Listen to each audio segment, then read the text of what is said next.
President Vladimir Zelensky স্বপ্রণোদিতভাবে রাশিয়ার সাথে যুদ্ধ শুরু করেছেন। মার্কিন প্রেসিডেন্ট ডোনাল্ড ট্রাম্পের এই অভিযোগ কোনোভাবেই মানতে পারছেন না ইউক্রেনের সাধারণ জনগণ। কিয়েভবাসীদের দাবি, যুদ্ধ থামানোর বড় বড় প্রতিশ্রুতি দিয়ে এখন সিদ্ধান্তহীনতায় ভুগছেন ট্রাম্প, মেনে নিতে পারছেন না তার ব্যর্থতার গ্লানি।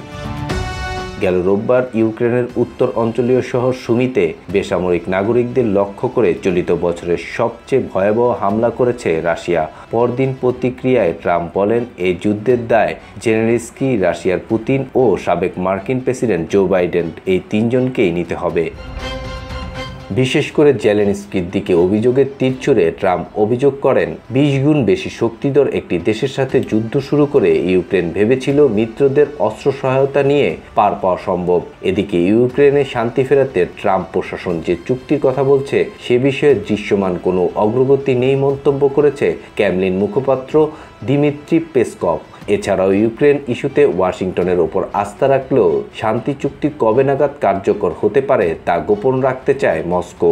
এমন প্রেক্ষাপটে পশ্চিমা সামরিক জোট ন্যাটোর প্রধান মার্ক রুটকে নিয়ে ইউক্রেনের বন্দরনগরী ওডেসায় আহত সৈন্যদের পরিদর্শন করেছেন ইউক্রেনের প্রেসিডেন্ট জেলেনস্কি।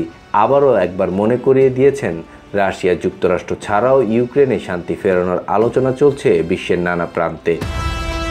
ক্ষমতা গ্রহণের পর ইউক্রেন রাশিয়া যুদ্ধবন্ধের আলোচনা ত্বরান্বিত করতে বারবার হোঁচট খেতে হচ্ছে ট্রাম্প প্রশাসনকে। ওয়াশিংটনের সাথে সুসম্পর্ক বজায় রাখলেও সমঝোতা আলোচনায় ছাড় দেওয়ার কোনো ইঙ্গিত দেখাচ্ছে না মস্কো।